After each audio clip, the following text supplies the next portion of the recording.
Good morning विद्यार्थी मित्रांनो. आता आपण दुसऱ्या प्रकरणाला सुरुवात करणार आहोत. वास्तव संख्या. हे प्रकरण तुम्हाला मागच्या वर्षी पण होते, 8वीला. आठवतंय का तुम्हाला?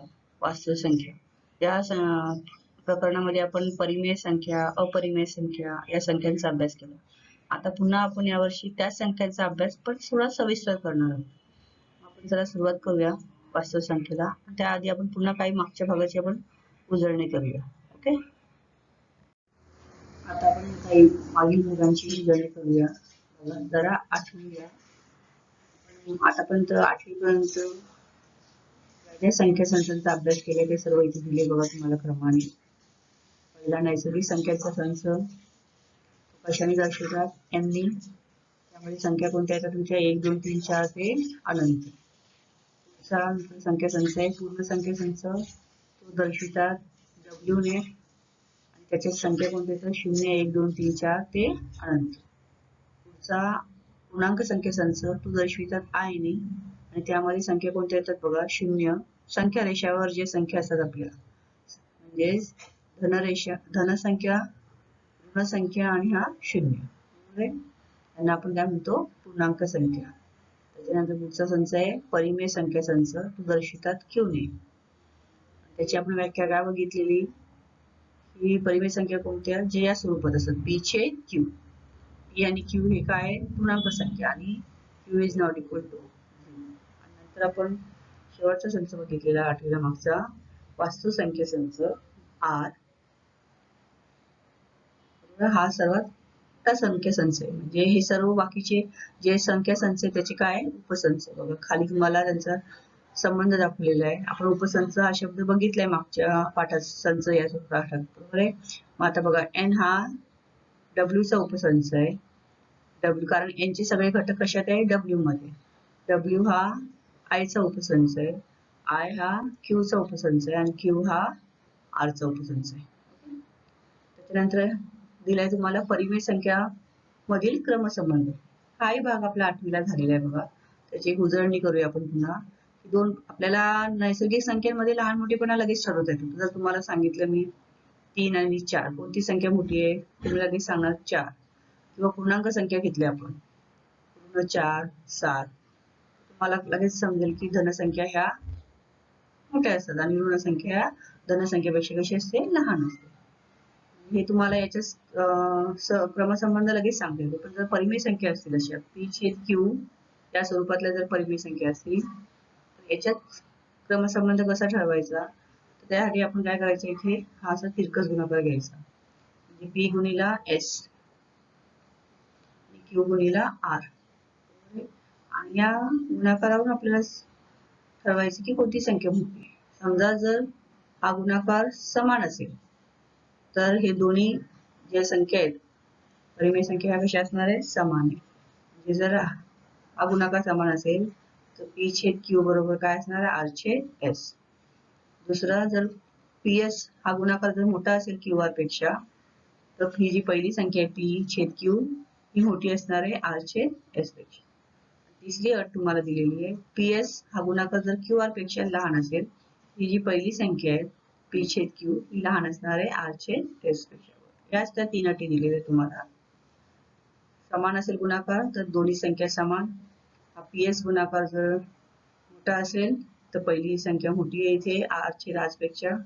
हा जर गुणाकार लहान असेल पी एस दिलेला आहे बघा, पी छेद क्यू ही संख्या लहान असेल आर छेद आर एस पेक्षा. पुढे बघूया आपण. हा बघा हाही भाग मागच्या वर्षी आपला झालेला आहे. जरा आठवूया कोणत्याही परिमेय संख्येचे दशांश अपूर्णांकी रूप खंडित किंवा अखंड आवर्ती असते. आता इथे तुम्हाला परिमेय संख्या दिल्या आहेत त्याचे 3 उदाहरणं खंडित रूपाची आहेत आणि या बाजूची जे 3 उदाहरणं आहेत हे अखंड आवर्ती रूपाचे. आता खंडित रूप म्हणजे काय? बघा 2/5 ही परिमेय संख्या आहे आणि हे त्याचं काय? दशांश रूप आहे. आता दशांश रूपात रूपांतर कसं करतात तुम्हाला माहिती आहे. आपण अंशाला छेदाने भाग देतो आणि जेव्हा भाग पूर्ण जातो म्हणजे बाकी शून्य येते तेव्हा त्याला आपण काय म्हणतो? हे जे आपल्याला इथे उत्तर मिळालं 0.4 याला आपण काय म्हणणार आहे? खंडित रूप, कारण इथे भाग पूर्ण गेलाय. त्याच पद्धतीने इथे पण बघा पूर्ण भाग गेलाय. हे सर्व काय आहे? खंडित रूप। या ठिकाणी उदाहरण बघा, हे 17/36 ही परिमेय संख्या आहे आणि त्याचं दशांश रूप आहे. आता इथे हा भाग हा पूर्ण नाही गेलाय, 2 हा अंक हा आवर्ती होतोय, म्हणजे पुन्हा पुन्हा येतोय. आणि तो लिहिलाय बघा, लिहिण्याची पद्धत, हा एक अंक पुन्हा पुन्हा आपला आवर्ती होतोय म्हणून 0.47 आणि 2 पुन्हा पुन्हा येतोय, आवर्ती येतोय आणि म्हणून त्या 2 वर काय लिहिलंय केलंय आपण, टिंब, हे चिन्ह दिले. आणि या अशा स्वरूपाला काय म्हणतात, अखंड आवर्ती रूप. पुढे दिलेले 33/26 ही परिमेय संख्या, त्याचं रूपांतर हे दशांश रूप. म्हणजे ते काय केलेलं आहे, 33 ला 26 ने आपण भाग दिलाय. या पद्धतीने म्हणजे अंशाला छेदाने भाग दिलाय आणि भाग दिल्यानंतर आपल्याला हे दशांश रूप मिळालेले आहे. आणि इथे भागाकाराची क्रिया ही पूर्ण नाही झाली, अखंड ही चालूच आहे. आणि आता इथे बघा, हा जो अंक आहे इथे 6, 9, 2, 3, 0, 7 हे जे 6 अंकांचा गट आहे बघा, 6, 9, 2, 3, 0, 7 6 अंकांचा गट हा आवर्ती होतोय, म्हणजे पुन्हा पुन्हा येतोय. आणि मग लिहिण्याची पद्धत कशी बघा, 1.2 हा 2 नाही हो, आपला पुन्हा आवर्ती होते म्हणून 2 तसाच लिहिला, 1.2 आणि पुढचे हे 6 नंबर आवर्ती होते म्हणून त्याच्यावर एक आडवी रेषा काढली आपण, म्हणजे या 6 अंकांचा गट हा आवर्ती होतो. ओके, आणि ही लिहिण्याची पद्धत आहे. आणि ही जी क्रिया अखंड चालू आहे आणि म्हणून याला आपण काय म्हटलंय, अखंड आवर्ती. अखंड का म्हटलंय, क्रियाचा अखंड चालू आहे, आणि आवर्ती का म्हटलंय, कारण इथे हे 6 अंक पुन्हा पुन्हा आपले येत आहे. तसंच पुढचं उदाहरण बघा, 56/37 त्याचं दशांश रूप देताना 37 ने आपण 56 ला भाग दिला आणि हे दशांश रूप मिळालं. इथे सुद्धा बघा, 513 513 513 या 3 अंकांचा गट हा आवर्ती होतो. लिहिण्याची पद्धत काय, 1.513 आवर्ती.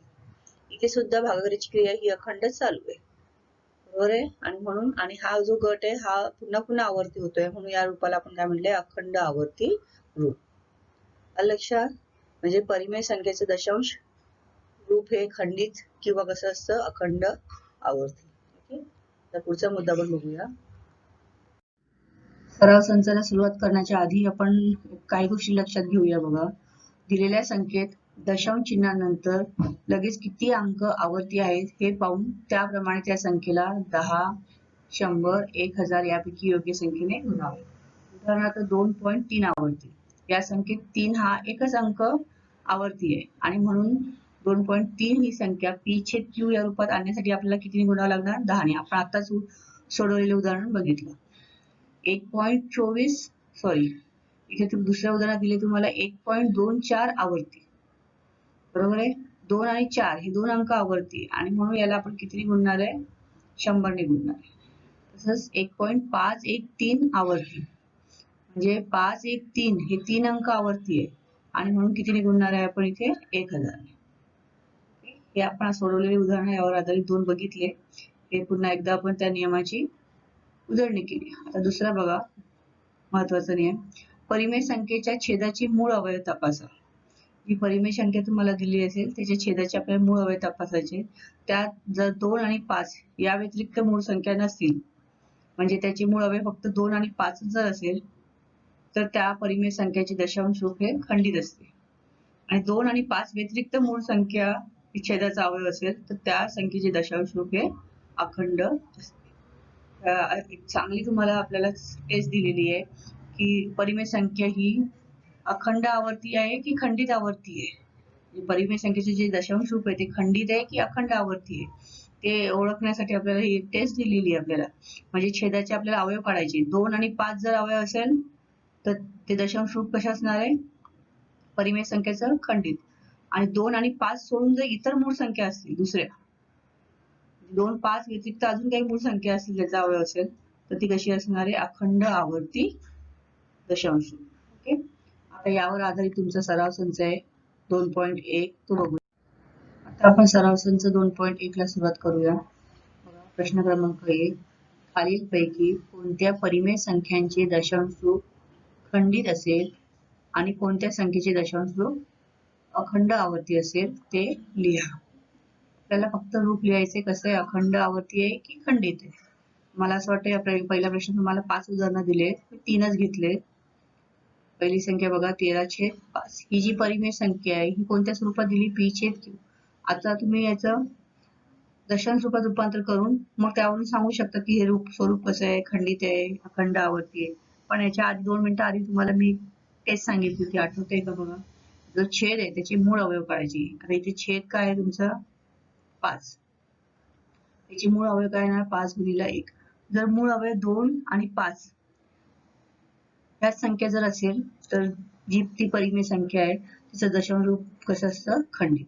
आणि इथे बघा 5 ही मूळ संख्या आहे आणि म्हणून हे जे दशांश रूप आहे या संख्येचे दशांश रूप कसे येणारे मग तुमचे? खंडित आहे.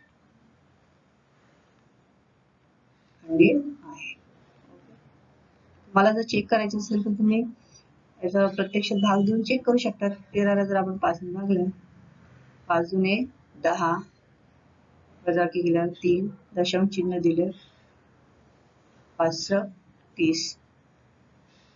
ते बाकी किती आली तुमची? 0. म्हणजे याचं जर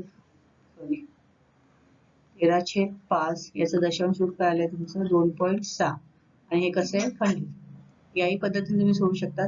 पण जेव्हा आपल्याला टेस्ट दिली तर तुम्ही शॉर्टकट सांगू शकता इथे. आता 2/11 बघा. इथे छेदस्थानी काय आहे? 11. 11चे मूळ अवयव काय येणार आहे? 11 गुणिले 1. अजून दुसरं काय अवयव येणार नाही. आणि आपल्याला अवयव काय पाहिजे? 2 आणि 5. यापैकी जर 2 आणि 5 जर अवयव असेल तर ते खंडित असते. आणि 2, 5 व्यतिरिक्त इतरही दुसरी कुठली अवयव असेल तर ती कशी असते? अखंड आवर्ती. मला इथे 11 अवयव आहे म्हणजे याचं दशांश रूप कसं असणार आहे? अखंड आवर्ती. म्हणजे तुम्हाला उदाहरण सोडवण्याची आवश्यकता नाही, दशांश रूपात करायची गरज नाही. तुम्ही या टेस्ट वरून सांगू शकता. ज्याला करायचं रूपांतर तो करू शकतो. पुढे बघा 29/16. आता इथे छेद काय तुमचा? 16. 16चे अवयव काय येणार आहे? तुमची मूळ अवयव 2 गुणिले 2 गुणिले 2 गुणिले 2. 2 दुणे 4, 4 दुणे 8 आणि 8 दुणे 16. सगळे मूळ अवयव 2च आहे. आणि आपल्याला मूळ अवयव काय पाहिजे? 2 आणि 5. 2 आणि 5 जर मूळ अवयव असेल, आता इथे 2 आलेलं आहे. ती संख्या कशी असते? खंडित. म्हणजे या संख्येचं दशांश रूप कसं असणार आहे? खंडित. आलं लक्षात? समजलं? अशा प्रकारे राहिले 2 उदाहरणं तुम्ही सोडवा. आपण प्रश्न क्रमांक 2 बघूया. प्रश्न क्रमांक 2 खालील परिमेय संख्या दशांश रूपात लिहा. प्रश्न क्रमांक 1 मध्ये आपण स्वरूप ओळखलं, खंडित आहे की अखंड आवर्ती स्वरूपात आहे. आता आपल्याला दशांश रूपात रूपांतर करायचे परिमेय संख्येचं. आणि जी दिलेली परिमेय संख्या आहे ती p/q स्वरूपात आहे, म्हणजे अपूर्णांकाची. म्हणजे दशांश रूप करताना आपली पद्धत काय आहे की आपण अंशाला छेदाने भाग देतो. आपल्याला इथे अंश 127 आणि छेद आहे 200 आणि इथे भाग देतो. आता 127 ला भाग जात नाही म्हणून आपण दशांश चिन्ह घेणार, इथे 0 येणार आणि आपण आपल्या नेहमीच्या पद्धतीने 200 1200 असं तुम्ही भाग देऊन त्याचं दशांश रूपांतर करू शकता. किंवा मग जर शॉर्टकट करायचं असेल तर आपण इथे 200 समजा अवयव पडले, 2 गुणिले 100. दोन्ही 127 ला जर भाग दिला, बेसक 12, बेत्रिक 6 गुणिले 1, बेपंचे 10, 63.100. पुन्हा याचं छेदस्थानी आपल्याला 100 नको, दशांश रूपात रूपांतर करायचे. 2 शून्य म्हणून दशांश चिन्ह 2 अंकांनी पुढे जाईल, म्हणजे काय? 0.63. म्हणजे 127/200 चं दशांश काय येणार आहे? 0.635. म्हणजे खंडित स्वरूप आहे. किंवा ह्या उभ्या मांडणीने सुद्धा तुम्ही भाग देऊ शकता. 70 आले, पुढे पुन्हा भाग द्या, असंही केलं तरी चालेल किंवा अशी पद्धत. आता दुसरं बघा 25/99. इथे काय आपल्याला शॉर्टकट यूज करता येणार नाहीये, त्याच्यामुळे आपल्याला इथे भागच द्यावा लागणार आहे. 25 ला 99 भाग द्यायचा आहे आपल्याला. 25 लहान आहे 99 पेक्षा, भाग जाणार नाही म्हणून दशांश चिन्ह घेतलं आपण. ते आले 250. 99 दुने 198. बाकी आली तुमची 52. शून्य घेतला आपण. 99 पाचा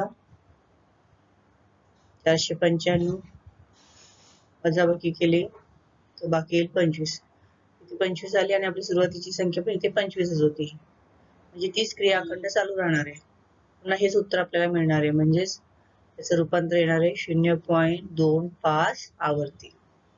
लक्षात? त्याच पद्धतीने तुम्ही 23/7 याचे रूपांतर करू शकता. म्हणजे इथे तुम्हाला 23 ला 7 ने भाग द्यायचा आहे. 7 त्रिक 21, उरले 2. पुढे भाग जात नाही म्हणून इथे आपण दशांश चिन्ह घेतलं आणि इथे 0 लिहिल्या. पुन्हा 7 दुणे 14, उरले 6. असे या पद्धतीने तुम्ही भाग देऊ शकता. तो खंडित आहे, अखंड आहे, ते तुम्ही बघा. आलं लक्षात? हे तिसरं उदाहरण तुम्ही सोडवा. समजलं? प्रश्न क्रमांक 3 बघा आता. आपण जाणून घेऊया अखंड आवर्ती दशांश रूपातील परिमेय संख्या p/q या रूपात मांडणे. म्हणजे दिलेली परिमेय संख्या जर ही आवर्ती दशांश रूपात असेल तर तिचं रूपांतर p/q यामध्ये कसे करायचे. यावर आधारित तुमच्या पाठ्यपुस्तकात 2 उदाहरणं दिलेली आहेत. बघा, सोडवलेली आहे ती. पहिलं उदाहरण 0.777 ते अनंत. हा आवर्ती दशांश अपूर्णांक आपल्याला p/q या रूपात लिहायचा आहे. हा जो दशांश अपूर्णांक आहे याला आपण काय म्हणले, x. आता हा जो दशांश अपूर्णांक आहे चिन्हात आपण असं लिहिलं 0.7 आवर्ती. आपण 0.7 डॉट लिहितो टिंबक किंवा 0.7 एक आडवी रेष काढतो, याला म्हणतात 0.7 आवर्ती.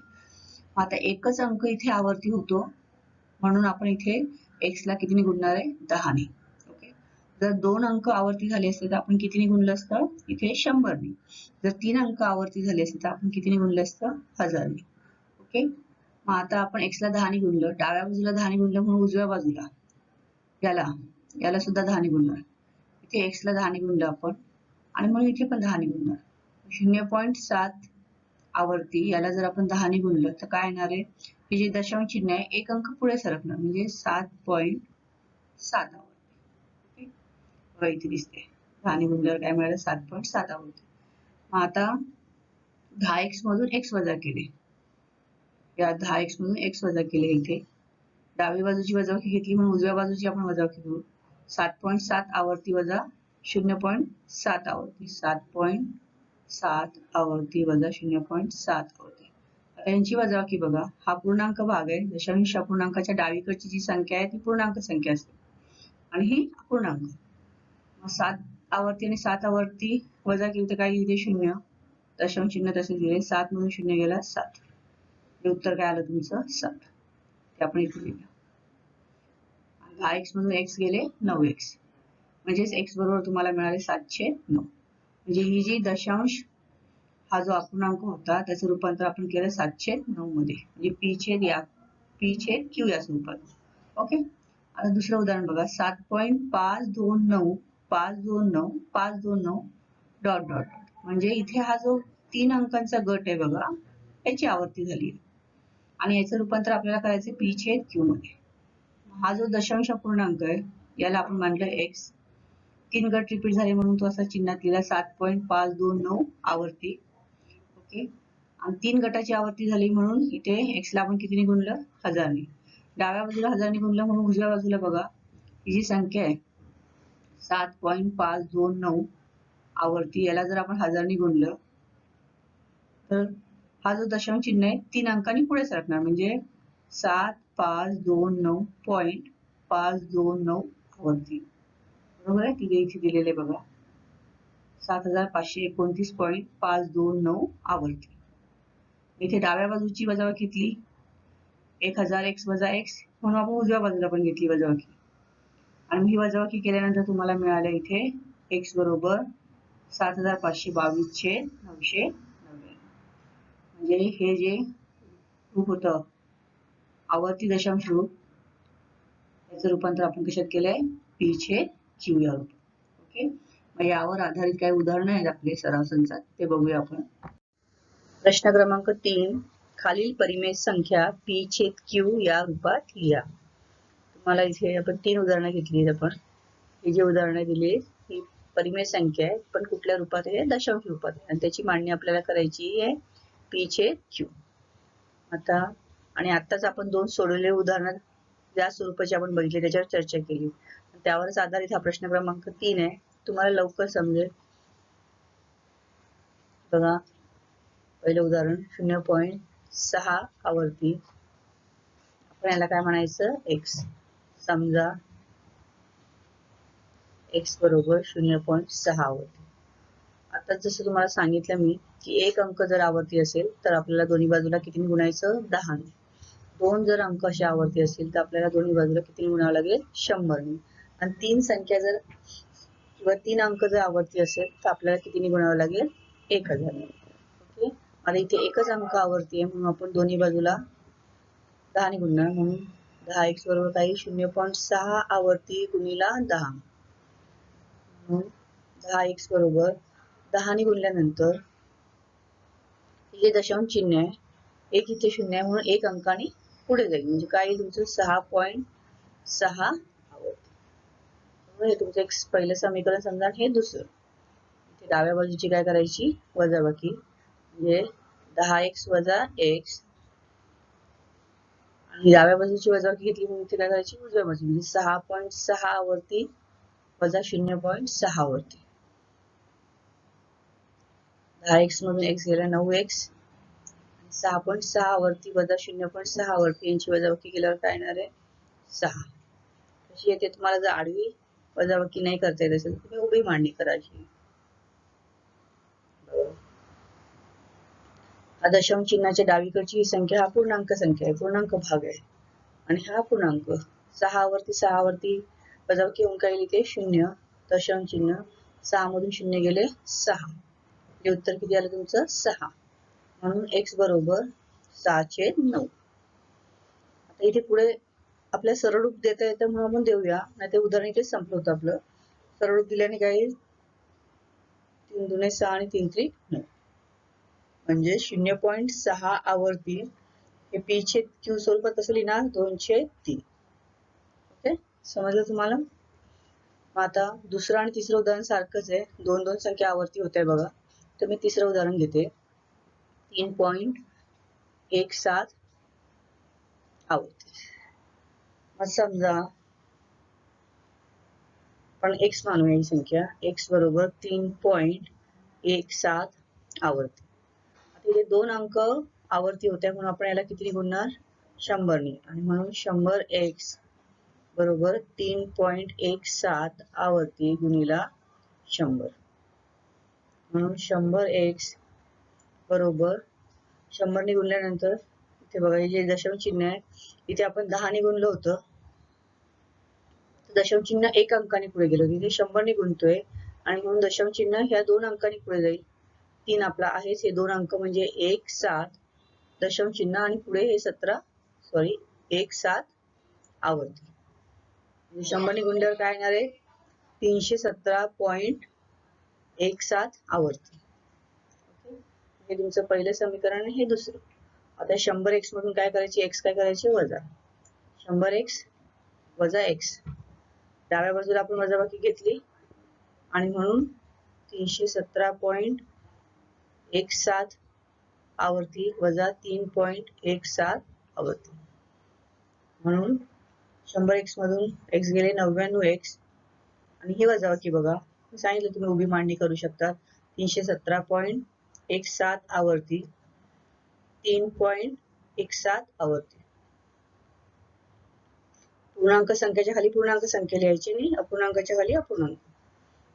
बघा आता हे 17 आवर्ती हे दशांश चिन्ह आहे त्याच्यानंतर 17 आवर्ती आणि 17 आवर्ती आहे हे कॅन्सल होईल तुमच्या इथे काय येणार आहे 0 दशांश चिन्ह 7 मधून 3 गेले 4 1 आणि 3 म्हणजे इथे किती आले तुमचे 314 आणि म्हणून x बरोबर 314/99. हे झालं तुमचं. याला जर संक्षिप्त रूप देता येत असेल तर द्यायचं, इथे भाग जात नाही म्हणून आपण तसंच ठेवणार आहे 3.17 आवर्ती हे दशांश रूप झालं आणि 314/99 हे काय झालं तुमचं p/q. लक्षात याच पद्धतीने राहिलेले तुम्ही 2-3 उदाहरणं ती सोडवा.